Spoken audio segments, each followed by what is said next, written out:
everybody. My name is Jamie. Today I want to show you an example of something that somebody might do when they come to see me. But before I show you that, it's important that you understand a key principle that I teach everybody. And everything works out from the spine and the core. And the core has to maintain three things. Number one, you have to go through the 6 ranges of motion that the spine offers on a regular basis.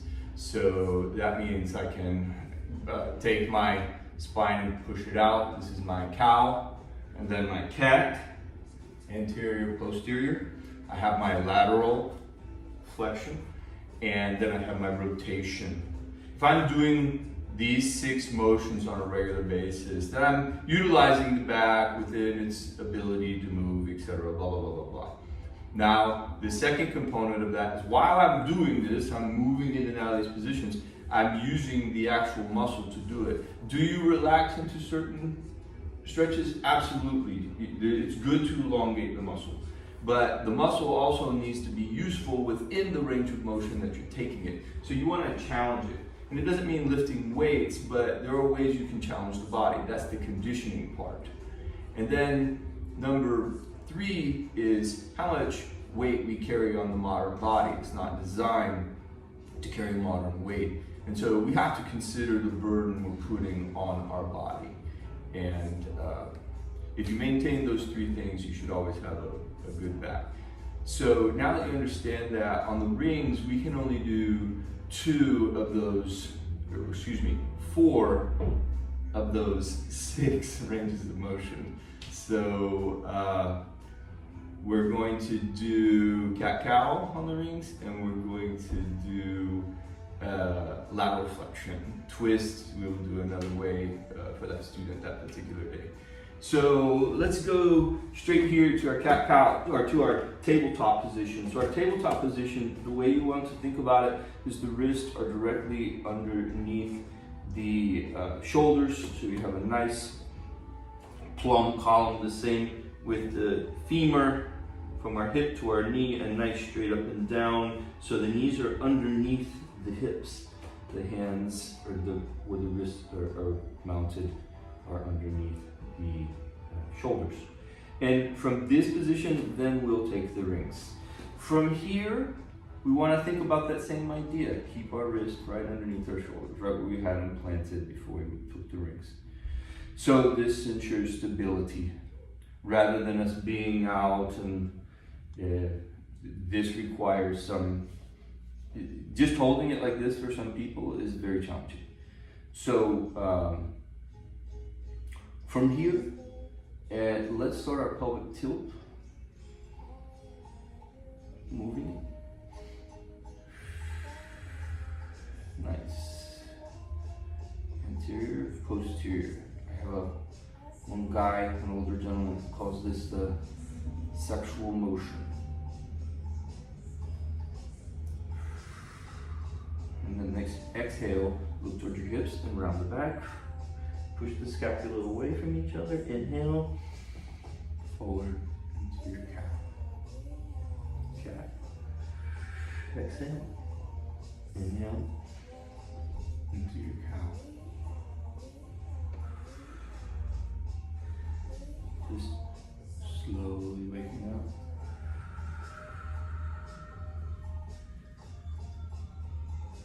The muscles moving through. Now, on our next cat, we'll put your hips and hold this here. And let the abdominal muscles activate a little bit. Let the back round more. Maybe a little more towards the hips. Maybe bring the wrist close to your knees. So you're really exaggerating your cat. Holding it, holding it, holding it, activating the core.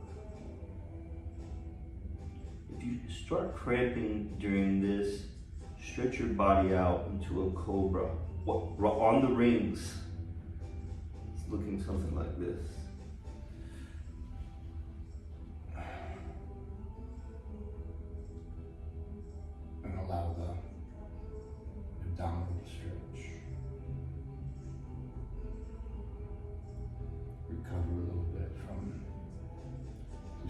you just put on it.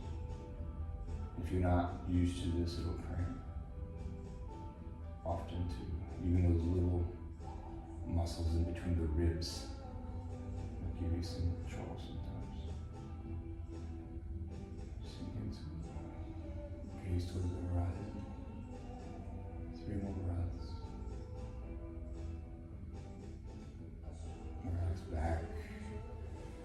Beautiful, nice. And so from here, we're going to find our cow. And just like we allowed the activation in the abdomen to really take some time and simmer, we're going to do the same thing here. So maybe bring the wrist, instead of towards the knees like the last one, bring them a little bit out. And you can even take your hips and put them forward of your knees a little bit. You can come out farther. Just come to a point where you feel the back is working. Everything is activated. All of the back muscles are saying, hey, thank you for giving me a job to do. And you say to them, I'm sorry that I neglected you for so long, but I still love you and I need you to work for me, man. Let's work together on this. I still got life to live. And I want quality of that life. Nice. So the arching, so posterior pelvic tilt. Just really pulling the low part of the back. Beautiful. And you can even try an anterior a little bit and then posterior. While you're in this position, your pelvic tilt. There you go.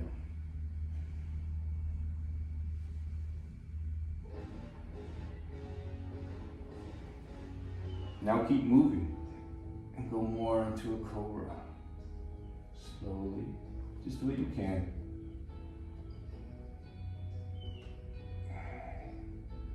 Once again. 3, 2, and 1, and then come back into the child's pose. I like to widen the knees for my child's pose.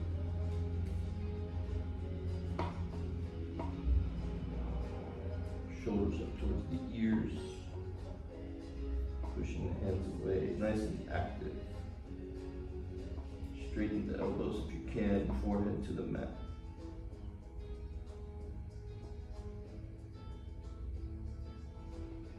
Bring the arms out wide. Come all the way around. Yes. Nice. Activating everything in the shoulder.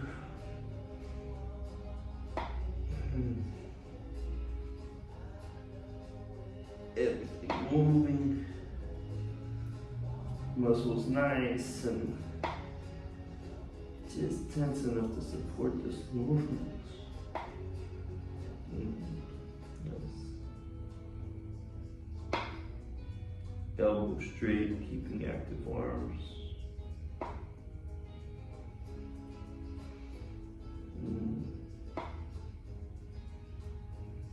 Three more.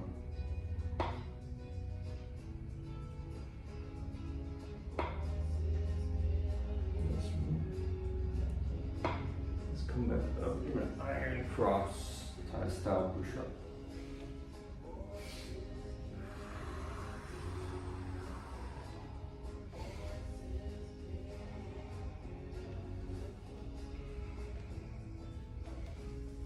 I know this seems like it could be hard, but because we're in our tabletop, it's really not.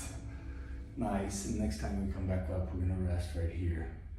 From here, and you can modify that with bent elbows to push-ups, to anything. Bring our knees back underneath. And so from here, that was some intense cat-cow and some warming up of the spine, kind of mixed. So from here, we're gonna do our lateral flexion. So we're gonna come back to our tabletop, knees underneath the hips, wrists back underneath the shoulders. And all we're gonna do is bring one shoulder towards one hip. Not really moving our arms, but just bring One shoulder to one hip. One shoulder to one hip.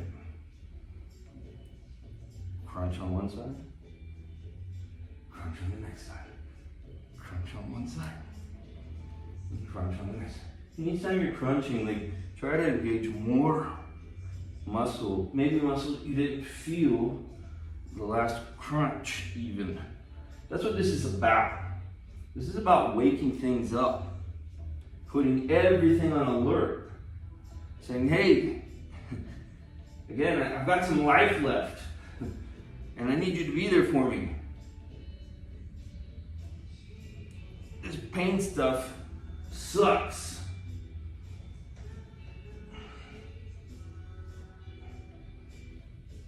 Nice. And it's just body weight stuff. 3, 2, 1. Nice. Now the next one. From here, come back to my tabletop. And what I'm going to do is I'm going to do a type of push-up, like a one-arm push-up. So my left arm is not going to do anything. My right hand is going to reach straight up. And I'm going to look straight at the floor and come back. My left arm straight out and come back up. And so the left arm is like it goes into a push-up position to the side of my body. Now the right arm is the left arm, goes high, like I'm trying to reach my hand above my head. I'm gonna flow through, again, waking up some muscle, seeing what my limitations are, how much tissue needs to be broken up into my shoulders. Is this my edge? Is that the furthest I can go? Here? Well, in order to get there, we gotta keep trying, we gotta keep pushing. Is this your edge? Here? We gotta, with time, move into these positions, just mildly supporting the weight. Nice, beautiful. And I got this big, thick mat for the knees. It's 2 inches thick, the mat I'm on right now. It's a wrestling mat, or a mat you find in a martial arts studio, like a judo studio where people are being thrown all the time. Perfect. Let's come back to the center. From here, child's pose. Let's do more of a relaxed version, which we already did this. We just woke up a lot of tissue. So let's widen our knees again. Go ahead and rest our hips back to our heels.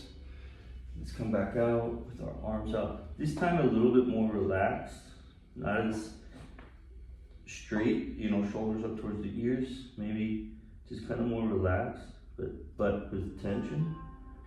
A little bit, hold, supporting itself. Just enough tension to support itself. Just move through and kind of relax yourself. See if you can hold your head off the mat this time. Don't support the head down. Hold it up so the back is having to work and support your core. There you go. And your hips are getting some of this.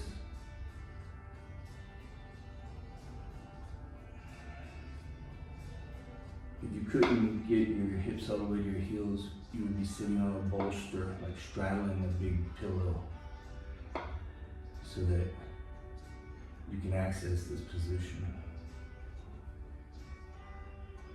3, 2, last one. Wow.